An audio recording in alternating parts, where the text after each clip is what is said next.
gannaaw ay xibaar yu fës di wax ne avocat Ousmane Sonko yi dañoo sàkk woon ci moom mu def ndànk ci candidature am bañ cee jël benn dogal ba ëttu àttekaay yi noppi ci ay mbiram yi xibaar fës lool ginnaaw bi ñu waxee ni Bassirou Diomaye Faye dañ koy tàmbalee wutal parrainage citoyen mu mën a doon kon seen candidat ci atum 2024 gannaaw ba xibaar yooye tàmbalee indi jeexi jaaxa avocat Ousmane Sonko bi di Juan Branco indi na ci ay leeral wax ne amul lenn luy nduru sikki sàkk wala ñàkk ànd bu bawoo ci avocat Ousmane Sonko yi muy wax ci seen ñeel candidature Bassirou Diomaye Faye ndax nee na loola tànneef la ci wàllu politique te ki ko def li dox digganteem ak askanam lu rëy la te itam kenn xaju ca Branco it nee na amul dara ci wàllu yoon luy tere boobaleb candidature ndax ci Sénégal yoon bu jàkkaarloo ak ñi ngànk nguur gi dafay pat-pati mel ni kuy lox jamono jooja nag nee na taxawaayu avocat moo war a doon xàll bépp yoon boo xam ni ña féeteeg askan wa bu nu ca awee daañu sàmm ak yelleef woowale askan waaye itam sàmmal leen seen ay intérêt Juan Branco dolli ci ne réew moo xam ni budul administration buy lànk doxal ay dogal yu bàyyeeko ca yoon ay juge la ñuy indil gàllankoor ci seen wàllu liggéey ba ñenn ñi sax dogal yeen war a joxe lampe torche moo leen di may ñu mën koo liir joxe ka ñeneen ñi di mujjee bàyyeekoo ci àtte ba fekk yëf yu jeexagul ngir bañ a wacc seen tur ci lu ñu jàpp ne ñu sekkal liggéey ba ñoo ko def ci seen coobare bopp mbaa ci seen bànneexu bakkan gu aju ci leneen Juan Branco it ma ngay fàttali ni yenn avocat yi dañ leen di jàpp ña ca des ñu di leen bunduxataal candidat yoo xam ni dara terewul ñu bokk ci ay élection ñu di leen seppi ci ay liste di leen tere bokk ay citoyen ñu leen di gaañ di leen faat te amul lenn lu ñu leen di tuumaal lu dul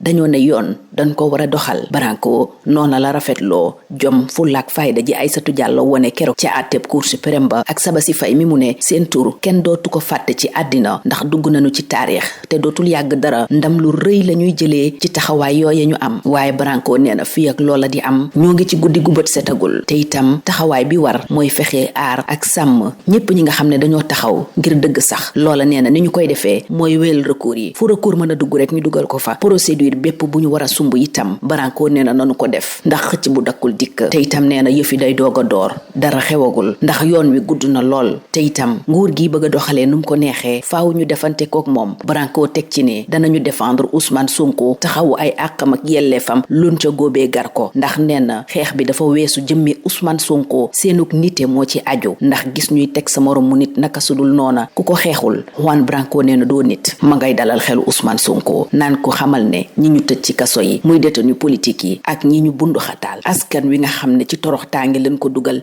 ñépp ñi bëgg dëgg daanu nekk it sa wet duñu la musa bàyyi nga wéet Branco ma ngay fàttali nag ne li des ci xeex bi bari na lool kon nee na bu kenn bàyyi ñuy fëq sa xel di ko jëmale ci leneen. Suite à l'apparition d'informations faisant état de recommandations des avocats d'Ousmane Sonko concernant sa candidature, recommandations qu'aurait outrepassé le leader de PASTEF, Juan Branco, un de ses avocats, au nom de ses confrères et du collectif de la défense d'Ousmane Sonko, indique qu'aucune réserve n'a été émise concernant le choix de Bassirou Diomaye Faye comme candidat à l'élection présidentielle de février 2024. Tout d'abord parce qu'il s'agit, selon Juan Branco, du choix politique et souverain d'un homme qui a destin lié à son peuple et avec lequel nul n'a à interférer. Ensuite, car aucun obstacle juridique ne s'oppose à cette candidature. Enfin, car au Sénégal, l'autorité du droit vacille face aux embardées du pouvoir et qu'en ces circonstances, le rôle de l'avocat consiste à ouvrir tous les chemins à ceux qui, tenant droit, se rangent du côté de la souveraineté et des intérêts du peuple. En ce pays, lorsque l'administration ne refuse pas d'appliquer des décisions de justice, les juges en sont réduits à lire à la lampe torche leurs décisions, tandis que d'autres doivent se retirer en plein délibéré pour ne pas avoir à se compromettre en contresignant des décisions iniques